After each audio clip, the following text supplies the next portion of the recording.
Oi, gente, tudo bem com vocês? Vocês já devem ter notado que indivíduos, mesmo sendo da mesma espécie, vão ter características diferentes. Então, puxando aqui para a espécie humana, cada pessoa ali vai ter uma característica específica que vai tornar essa pessoa única e especial. Mentira, esse especial eu botei só para agradar vocês, é só única mesmo. E ainda bem que isso existe, né? Porque já pensou se fosse todo mundo igual? Não ia dar muito certo. Isso ocorre graças à variabilidade genética, que é essa diferença entre indivíduos de uma mesma população. E hoje nós vamos aprender quais são os fatores que promovem essa tal variabilidade genética. Meu nome é Thaís Magalhães e mais uma vez, como sempre, sejam muito bem-vindos para mais um vídeo aqui neste canal.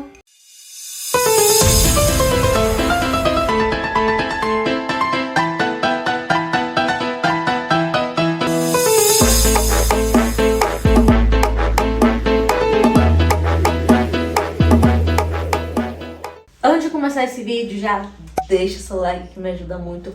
Se você é novo por aqui, seja bem-vindo, se inscreve aqui embaixo e vem fazer parte dessa comunidade que quer aprender genética e tô me empolgando, né? Certamente que sim. E não esquece de ativar o sininho para receber notificação sempre que tiver novidade por aqui. E vamos aos slides entender melhor o que é essa variabilidade genética. Então já estamos aqui para entender melhor o que é essa variabilidade genética. E também vamos aprender um pouquinho aí sobre mutações e recombinação gênica. Então vamos contextualizar aqui o que é variabilidade genética, tá? Ela é a diferença nas características aí entre indivíduos de uma mesma população.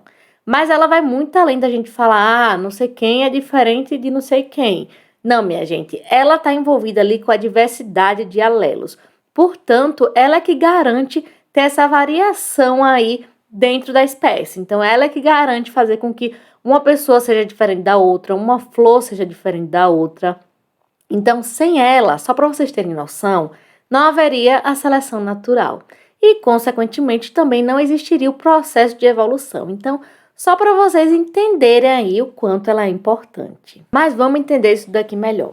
Vamos supor que a gente tem uma plantinha, minha gente, que ela é top. As características dela são top, são das galáxias, mas ela é suscetível a um fungo, ou seja, se esse fungo chegar, minha gente, mata ela porque ela não tem resistência, nenhum mecanismo de resistência com esse fungo. Aí vamos supor que a gente acreditou, né, que esse fungo não voltaria, então vamos pegar e bora fazer vários clones aqui dessa plantinha, então várias dela mesma, né? Então os clones o que é que são, minha gente? É o mesmo organismo. Então aqui vai ter uma baixa variabilidade genética, tá? Por quê? Porque vai ser todo mundo igual a todo mundo. E aí vamos supor que uma bela manhã não, que fungo gosta do escuro, né? Vamos supor aí que numa noite de frio esse fungo resolveu aí surgir das cinzas. E aí ele começou a se propagar e falou, olha quem tá aqui, se não é ela, essa plantinha que não me aguenta. E aí, minha gente, o que acontece? Todas elas são iguais, não tem variabilidade. Isso vai causar... Isso vai acabar levando ao quê? A extinção dessa planta, a extinção da espécie. Então agora vocês conseguem compreender o quanto a variabilidade genética é importante? Agora imagina aí se todos os seres humanos tivessem o mesmo genótipo. O que é que iria acontecer?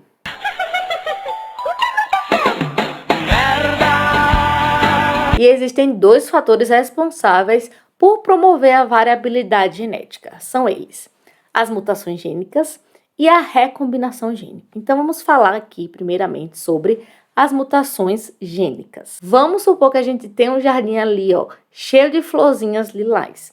E a gente acabou descobrindo que tem um gene que é responsável por determinar essa cor dessa flor, que é esse gene aqui. Só que, claro, quando a gente se refere ao gene, a gente não vai falar ACTG, ATTG, né? Porque, minha gente, haja paciência para estar falando o nome do gene todo. Então, a gente só fala gene A. Então, o gene A é responsável pela cor aí dessa florzinha. Só que aí, de repente, aconteceu uma mutação, que acabou ali mudando a última letrinha desse gene.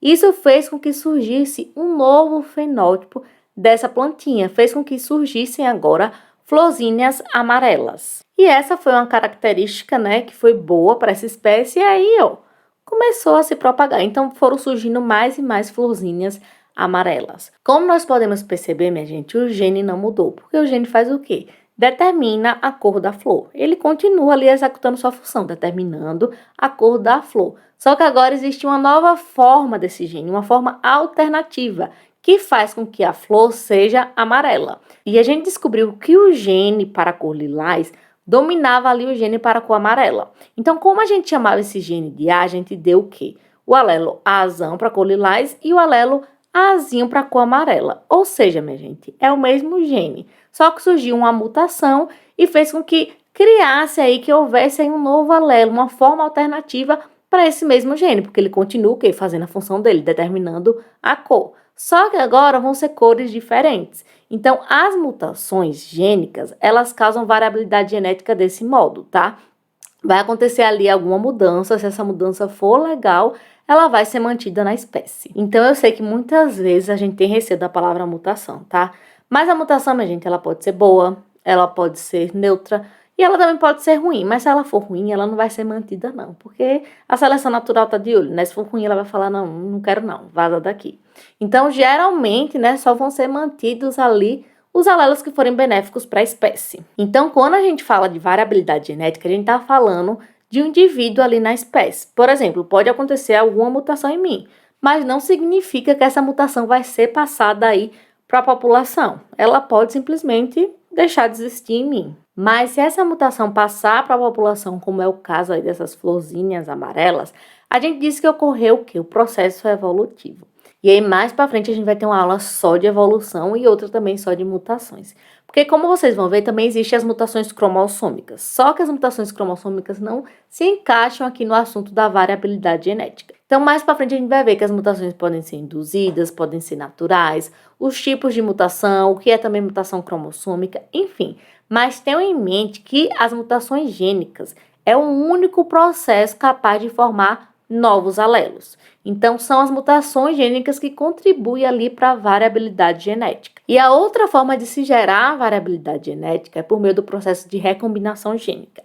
E eu quero que vocês tenham em mente, toda vez que a gente falar de recombinação gênica, a gente está falando o quê? Do processo de meiose e estamos falando do quê? De reprodução sexuada. Então, a reprodução sexuada é que gera a variabilidade genética, mas tomem cuidado, aqui não serão formados novos alelos, e sim novas combinações de alelos. Então, os alelos aqui nesse caso já existem, a gente só vai combinar eles de maneira diferente. E essa recombinação gênica pode ocorrer de duas maneiras que eu garanto a vocês, que vocês já conhecem muito bem, que é a segregação independente e o crossing over ou permutação.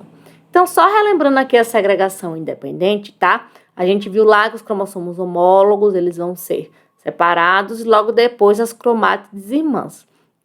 Então, a segregação independente poderia ocorrer desse primeiro jeito ou desse segundo jeito, formando aqui, ó, células filhas diferentes. A primeira vai formar uma combinação azão-bezão, azinho-bezinho, e a segunda azão-bezinho e azinho-bezão. Eu vou deixar o link da aula que eu expliquei isso aqui direitinho, tá? Então, essa segregação independente do gene A não depender do gene B faz com que, ó, células filhas que são diferentes sejam formadas. E isso faz o quê? Com que se tenha variabilidade genética. Por isso que a recombinação gênica, por meio da segregação independente, gera a variabilidade genética. E agora vamos entender melhor aqui o processo de crossing over. Então, a gente tem o quê? Dois cromossomos homólogos, né?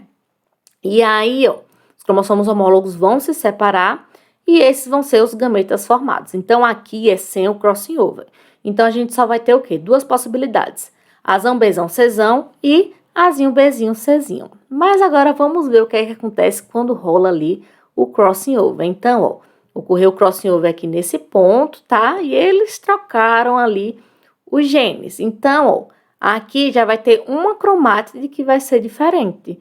Então, na hora que for formar as 4 células filhas, as 4 células filhas vão ser diferentes. A primeira vai ser azão, bezão, cezão. A segunda, azão, bezinho, cezão. A terceira, azinho, bezão, cezinho. E a quarta, azinho, bezinho, cezinho. Ou seja, minha gente, graças ao crossing over, a variabilidade genética aumentou, porque agora nós temos 4 células filhas que são diferentes entre si. Vocês conseguem entender por que o crossing over é um importante mecanismo evolutivo? Porque por meio dele gera variabilidade genética. E isso faz com que o quê? Que as espécies vão evoluindo cada vez mais. Tô bem profunda, né, nessa aula bem filosófica. E eu quero que vocês tenham em mente, tá? Quanto maior for o número de alelos e de cromossomos, maior vai ser a variabilidade genética gerada ali no processo de meiose. A espécie humana tem 23 cromossomos, né? Então peço aqui licença, porque eu não consigo memorizar números grandes, eu esqueci de botar no slide. Então nós temos 223 ou 8.388.068 diferentes combinações de cromossomos possíveis a partir da separação aleatória dos cromossomos homólogos. É isso quem tá falando, como vocês podem ver, é o livro. Não sou eu, porque eu não ia saber fazer esse cálculo. Então esse foi o vídeo, gente. Eu espero que vocês tenham gostado. Se você ficou com alguma dúvida, não tenha vergonha. Comenta aí embaixo. Se tiver com vergonha de comentar, manda lá no Instagram. E é isso, vejo vocês no próximo vídeo. Mas antes eu vou me despedir de vocês formalmente em 3, 2, 1. Então esse foi o vídeo. Muito obrigada pra você que assistiu até aqui. Um beijo. Deixou meu biscoito? Não deixou? Pausa agora e vai deixar meu biscoito aí. Tô brincando, mentira, tô brincando não. Comenta aí embaixo. Tchau! Vocês sabem me dizer o que é que significa isso aqui? Muito bem, tô gostando de ver. Muita gente ia respondendo gene, pedacinho de DNA, mas todo mundo errou. Isso daqui significa o quê? Que eu perdi a paciência procurando as letrinhas ali de variabilidade genética e coloquei qualquer coisa. E hoje nós vamos descobrir quais os fatores que contribuem aí para essa variação. Que variação? Vamos supor que a gente tem um jardim cheio dessas florzinhas aí roxinhas, lilás, roxa, enfim. E aí a gente descobriu que a flor lilás domina sobre a flor... E a gente descobriu que a cor da flor lilás... E a gente descobriu 223 ou 8.388.000... Então, nós temos 223 ou 8.388.608 diferentes possíveis combinações de cromossomos. Nem lembro, eu falo certo.